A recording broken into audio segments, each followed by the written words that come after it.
ఎక్సెల్లా global study abroad summit 2024 జరగబోతోంది. ఫిబ్రవరి 11న ఉదయం 10 గంటల నుంచి సాయంత్రం 5 గంటల వరకు తాజ్ డెక్కన్, బంజారా హిల్స్, హైదరాబాద్ లో. నమస్తే, వెల్కమ్ టు ఐ డ్రీమ్స్. నేను మాధురి. టైమ్స్ నౌ మరొక సర్వే రిలీజ్ చేసింది. ఆ సర్వేలో విస్తుపోయే నిజాలన్నీ కూడాను చెప్తున్నట్లుగా కనిపిస్తుంది. దీని గురించి మనకి పూర్తిగా అవగాహన కల్పించడానికి మనతో పాటు ఉన్నారు పురుషోత్తం రెడ్డి గారు, రాజకీయ విశ్లేషకులు. ఆయన అడిగి ఈ సర్వే గురించి తెలుసుకుందాం.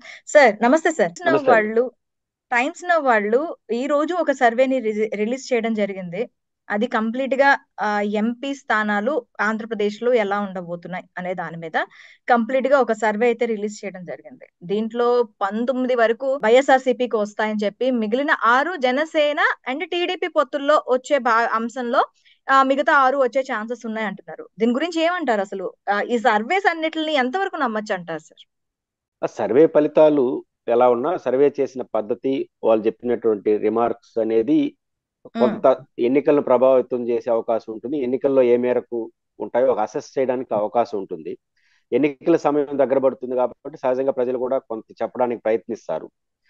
బహుశా ఈ సర్వే నేషనల్ సినారియో దృష్టిలో పెట్టుకొని చేసినట్టున్నారు.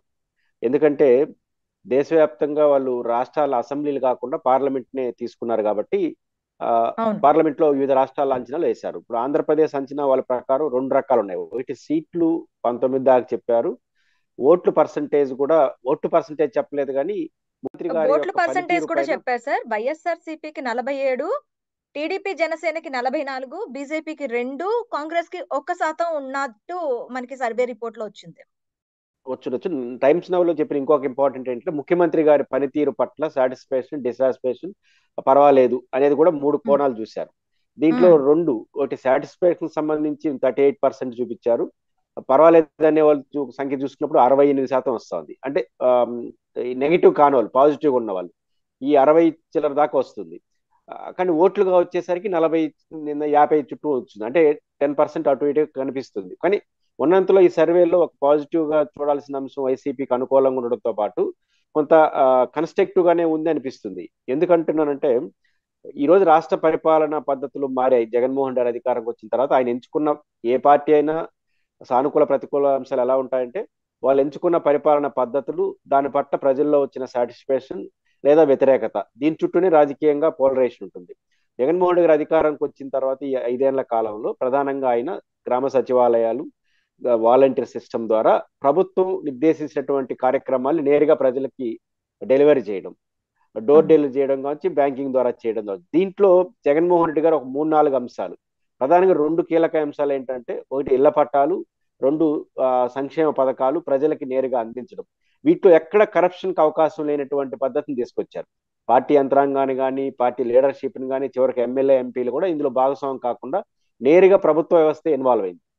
దీంట్లో వచ్చిన ఇంకొకటి ఏంటంటే, ఎప్పుడు కూడా అవినీతి కానీ లేదా ఇన్ఫ్లుయెన్స్ ఎప్పుడు పనిచేస్తుందంటే చాలా పరిమిత సంఖ్యలో, అంటే 100 మంది ఆశించే వాళ్ళు ఉంటే ఒక 50 మందికి 30 మందికి ఇచ్చారనుకోండి, ఆటోమేటిక్ గా రికమెండేషన్లు పనిచేస్తాయి, స్క్రూటినీ జరుగుతుంది. కానీ జగన్మోహన్ రెడ్డి గారు ఇళ్ల పట్టాల విషయంలో కానీ స్కీమ్స్ అమలు చేసేంలో స్క్రూటినీ అవకాశం లేకుండా పోయింది. ఎందుకంటే అర్హులైన అందరికీ ఇచ్చే ప్రయత్నం ఒకటి చేశాడు. దానివల్ల అవినీతికి అవకాశం లేకుండా పోయింది. రెండోది, సచివాలయ వ్యవస్థ ద్వారా నేరుగా పార్టీ ఇన్ఫ్లుయెన్స్ లేకుండా కొత్త వ్యవస్థ ఇది. అంత రెవెన్యూ డిపార్ట్మెంట్ లో కొంచెం ముదిరిపోయింటారు.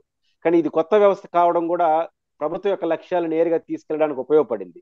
ఇంతకుముందు ముఖ్యంగా పేద వర్గాలు ఆయా నాయకుల యొక్క గ్రామస్థాయి నాయకుడు చుట్టూ తిరగాల్సి వచ్చింది. ఒక పథకం రావాలన్నా, ఒక న్యాయం జరగాలన్నా. ఈరోజు అందుకు భిన్నంగా ప్రభుత్వమే వాళ్ళ ఇంటికి వెళ్తా ఉంది, నీకు ఇది వస్తుంది, ఇది రాదు అని చెప్పి. రెండో అంశం కేవలం సంక్షేమ పథకాలు కాదు. ఇప్పుడు గ్రామ సచివాలయ వ్యవస్థ వల్ల ప్రజల యొక్క రోజువారీ అవసరాలు కొంతవరకు ఇక్కడే తీరిపోతుంది. ఒక సర్టిఫికేట్స్ కావచ్చు, ఎంఆర్ఓ ఆఫీస్ తో పని కూడా ఇక్కడే జరిగిపోతుంది. ఇంతకు ముందు ఎంఆర్ఓ ఆఫీస్ దగ్గరికి వెళ్ళేవారు, అక్కడ కూడా ముడుపులు చెల్లించిన సందర్భాలు ఉన్నాయి సార్. అదే అవి ఉన్నాయి. కానీ వీళ్ళ ఇంటి దగ్గరకు వచ్చేస్తుంది ఇప్పుడు వ్యవస్థ. ఇప్పుడు మీకు సెక్రటేరియట్ యాడ్ ఉందంటే ఇంతవరకు ఎక్కడ చెప్పేవాళ్ళం? అమరావతి లేదా హైదరాబాద్, మన రాష్ట్ర రాజధానిలో సెక్రటేరియట్ ఉండేది. ఇప్పుడు సెక్రటేరియట్ ఎక్కడ ఉందంటే మన ఇంటి పక్కన ఉంటుంది. అంటే సాధారణ ప్రజల యొక్క జీవితాలకు సంబంధించి అన్ని పనులు ఉండవు. ఇప్పుడు రిజిస్ట్రేషన్స్, పెద్ద పెద్ద పనులన్నీ ఒక ఎగువ ప్రజలకు ఉంటుంది. రోజువారీ కూలినాలి పనులు చేసుకునే వాళ్ళు, పేదలకి ఆ పనులతో సంబంధం ఉండదు. అంటే 195% పనులు తన చుట్టూ, తన పక్కనే ఉన్నటువంటి సచివాలయంతో తీరిపోతా ఉంది. ఇందువల్ల కొంత ఎసులుబాటు ఆ సెక్షన్ ఆఫ్ పీపుల్కి వచ్చింది. కాబట్టి ఇది బలమైన ముద్ర ప్రభుత్వం మీద పడింది, పార్టీ మీద పడింది, అది ఓటింగ్ గా మారింది. ఇది జగన్మోహన్ రెడ్డి గారికి ఉన్నటువంటి అసెట్. వీటితో పాటు అదనంగా జగన్మోహన్ రెడ్డి గారికి ఈ నాడు నేడు సంస్కరణలు వాళ్ళ విద్యా వ్యవస్థలో కావచ్చు, వీటిలో వచ్చినటువంటి మార్పు కూడా ఇంగ్లీష్ మీడియం స్కూల్ వల్ల వాళ్ళు బాగా ఆకర్షితులైనారు. ఇది జగన్మోహన్ రెడ్డి గారికి పాజిటివ్ గా ఒక ఓటింగ్ తీసుకొచ్చింది. అది మనకు కనపడుతుంది ఆ సర్వేలో. రెండో పాయింట్ ఏంటంటే దీనివల్ల వ్యతిరేకత కూడా ఒకటి ఉంది. అంటే అర్బన్ రిలేటెడ్ ఏరియాలో వ్యతిరేకత. అదే తెలుగుదేశం పార్టీకి కూడా ఒక 40% ఓట్లు ఎందుకు వస్తా ఉందంటే దీన్ని నచ్చని వాళ్ళు వాళ్ళకి వేస్తారు. రాజకీయాల్లో ఎప్పుడు కూడా అందరూ ఏకాభిప్రాయం రాదు. తన ప్రత్యర్థి కన్నా ఒక ఓటు ఎక్కువ వచ్చినా గెలుస్తారు. ఆ కోణంలో చూసినప్పుడు జగన్మోహన్ రెడ్డి గారు ఈరోజు అప్పర్ హ్యాండ్ లో ఉన్నాడు. దాని ఫలితాలు మనకు కనిపిస్తుంటాయి. ఇది ఇప్పుడు మౌలికంగా మనకి సార్ ఇప్పుడు ఒక పర్సంటేజ్ అంటూ వచ్చింది కదా సార్, ఇది 2019తో కంపేర్ చేసుకుంటే మెరుగుపడ్డట్టు అంటారా? ఖచ్చితంగా. ఇప్పుడు జగన్మోహన్ రెడ్డి గారు ఇక్కడ క్రూషియల్ పాయింట్ ఏంటంటే ఇక్కడ జగన్మోహన్ రెడ్డి గారి నాయకత్వం వైసీపీ కూడా అబ్జర్వ్ చేయాల్సిన ఒక కీలక అంశం ఉంది. అదేంటంటే జగన్మోహన్ రెడ్డి గారికి సంతృప్తి కలుగున్న వాళ్ళు మరియు పర్వాలేదు బాగుంది అనే వాళ్ళ సంఖ్య 68% వస్తుంది టైమ్స్ నైవ్ ప్రకారం. కానీ ఓటింగ్ వచ్చేసరికి 50% వస్తుంది. అంటే 10-15% ఇక్కడ ఇన్బ్యాలెన్స్ ఎందుకు అవుతా ఉంది అనేది ఎప్పుడు ఉంటుందంటే ముఖ్యమంత్రి గారి పట్ల పాజిటివ్గా ఉన్న లోకల్ ఎమ్మెల్యేలు లోకల్ లీడర్షిప్ పట్ల కొంత వ్యతిరేకత ఉంది అనుకోండి, అది కొంత తగ్గుతుంది ఇక్కడ. ఇప్పుడు అందుకే జగన్మోహన్ రెడ్డి గారు చాలా చోట్ల ఎమ్మెల్యేలని షిఫ్టింగ్ చేయడం, మార్పులు చేరపడం, కొంతమందికి ఇవ్వకపోవడం, ఇవన్నీ ఎందుకు జరుగుతా ఉంది? ఇప్పుడు 60 మందిలో ఎప్పుడైనా చూసాము అధికారంలో ఉన్న వాళ్ళు ఇంత పెద్ద సంఖ్యలో మార్పులు చేర్పులు ఎందుకు చేస్తున్నారంటే కొంత ఈ తేడా వస్తా ఉంది. జగన్మోహన్ రెడ్డి గారు గడప గడప కార్యక్రమంలో చాలా మంది ఎమ్మెల్యేల పట్ల మార్కులు ఇచ్చాడు, కొంతమంది బాగలేదన్నాడు. ఇవన్నీ ఎందుకు వస్తున్నాయి 1 year గా అంటే ప్రభుత్వం పట్ల ఉన్న ప్రతి సానుకూలత ఓటింగ్ గా మార్చడంలో ఎమ్మెల్యేలు 100% సక్సెస్ అయినప్పుడే ఇవన్నీ ఓటింగ్ గా మారిపోతుంది. కానీ జగన్మోహన్ రెడ్డి గారి పట్ల 60% సాటిస్ఫైగా ఉండడం ఏంటి, ఓటింగ్ కొంత తగ్గుతుందంటే లోకల్ ఎమ్మెల్యేల పట్ల కొంత వ్యతిరేకత ఉందనేది 1 year నుంచి జగన్ గారు చెప్తున్నాడు. ఇప్పుడు అది రిఫ్లెక్ట్ అవుతా ఉంది. ఇప్పుడు ఈ మార్పులు చేర్పుల ద్వారా అది కొంచెం తగ్గే అవకాశం ఉంటుంది. ఎందుకంటే ఎమ్మెల్యేల మీద ఉన్న కోపం కొంచెం తగ్గుతుంది. కానీ ఇక్కడ అదనంగా జగన్మోహన్ రెడ్డి గారు నా అంచనా ప్రకారం జగన్మోహన్ రెడ్డి గారు ఒక్క విషయంలో మార్పు చేసుకుంటే తనకున్న ప్రతి సానుకూలత ఓటింగ్ గా మారుతుంది, గెలవడానికి ఖచ్చితమైన అవకాశాలు ఉంటాయి. ఈ సర్వేలు నిజం అవుతాయి. ఏదంటే ఆ మార్పు చేసుకోవాల్సింది. ఇప్పుడు ఎమ్మెల్యేలు కొన్ని మార్చారు కదా, మీరు చూస్తే ఇంతమంది ఎమ్మెల్యేలు మార్చినా కార్యకర్తలు ఎక్కడ అసంతృప్తి వ్యక్తం చేయలేదు. అంటే అర్థం ఏమిటి? మార్పు కోరుకుంటున్నారు, మాకు వద్దు ఈ ఎమ్మెల్యే పక్కన మార్చండి అని. దీని అర్థం ఏంటంటే ఈ 4-5 ఏళ్లలో ఈ ఎమ్మెల్యే చాలా చేస్తుంటాడు కదా, కోపతాపాలు కేడర్కి ఉంటుంది కదా, ఆ కేడర్ ని సాటిస్ఫై చేసే కార్యక్రమం కేవలం ఆయన మారిస్తేనే సరిపోదు, జగన్ గారు ఇంకొంచెం కిందకి రావాలి. అంటే నియోజకవర్గ స్థాయిలో 20 మంది 30 మంది యాక్టివ్ లీడర్షిప్ తో కానీ జగన్ గారిని ఇంటరాక్ట్ అయితే ఈ 4 ఏళ్ళలో జగన్మోహన్ రెడ్డి గారి పట్ల వాళ్ళకున్న అసంతృప్తి ఏంటంటే మాతో కలవట్లేదని, మేము ఆయన కలవట్లేదు. ఎందుకంటే జగన్ గారు మాస్ లీడర్. ఆ మాస్ ఈ ప్రొజెక్షనే ఆయనకి 2019 గెలిచే అవకాశం ఇచ్చింది. కంప్లీట్ గా జనంలోనే ఆయన ఉన్నారు కాబట్టి గెలవడానికి ఒక ఆస్కారం అంటూ వచ్చింది. ఆయన ఎక్కువగా జనంలో బాగా ఇంటరాక్ట్ అవుతాడు, ఆప్యాయంగా పలకరిస్తాడు, మింగిల్ అవుతున్నాడు. కొంతమంది కలవాలనుకున్న ఒక్కొక్కరు బాడీ లాంగ్వేజ్, ఒకరికున్న క్యారెక్టర్, ఒకరికున్న వారసత్వం, కొంతమంది ఎంత సెకండ్ ఇచ్చినా కూడా ఆ ఎమోషనల్ రాదు. కానీ రాజశేఖర రెడ్డి కొడుకు, రాజశేఖర రెడ్డి కూతురు, ఈ కుటుంబానికి ఉన్న ఎమోషనల్ అంటే ప్రజలతో బాగా ఇంటరాక్ట్ అవుతుంది, ప్రజలు కూడా ఓన్ చేసుకుంటారు. ఒక మాస్ లీడర్లుగా వాళ్ళు ఎదిగారు. అంటే ఆ మాస్ లీడర్కి వెళ్ళిన తర్వాత అదే మాస్ మళ్ళీ కోరుకుంటారు, జనం కోరుకుంటారు, కేడర్ కోరుకుంటాడు. కాబట్టి ఈ కేడర్ కోరుకునే కోరికను అనేక కారణాలు ఇచ్చా నెరవేరలేదు. దట్టు ఎమ్మెల్యేల పనితీరు వాళ్ళు జరగలేదు. కాబట్టి జగన్మోహన్ రెడ్డి గారిలో ఈ మార్పు తీసుకొని ఇప్పుడు ఏదైతే అన్ని ప్రాంతాల్లో సమావేశాలు పెడుతున్నారు కదా, గర్జన, ఇది ఉత్తరాంధ్ర సమావేశం అయింది, దెందులూరు రేపు రాయలసీమ అనంతపురం జరుగుతుంది. ఈ సభ బాగా కనెక్ట్ అవుతా ఉంది. అంటే ప్రజల్లో బాగా ఎమోషనల్ కనెక్ట్ అవుతున్నారు, ప్రతి స్పీచ్ కి ప్రతి మాటకి రియాక్ట్ అవుతున్నారంటే అంతగా కనెక్ట్ అవుతున్నారు. ఈ సభ అయిపోయిన వెంటనే అదే ప్రాంతంలో అదే నియోజకవర్గాల నుంచి ఎంపిక చేసుకున్న నియోజకవర్గంలో 20 మందో 15 మందో కానీ ఆయన కూర్చున్నాడంటే ఒక పూట ఖచ్చితంగా ఈ గ్యాప్ కూడా ఫిలప్ అయిపోతుంది. అప్పుడు ఏమవుతుంది, జగన్మోహన్ రెడ్డి పట్ల ఈ అసంతృప్తి ఏదైతే కేడర్లో ఉందో అది ఫిలప్ అయిపోతుంది. ప్రతి ఓటు అంటే జగన్మోహన్ రెడ్డి మీద ఉన్న ప్రతి అభిమానం ఓటింగ్ గా మారుతుంది.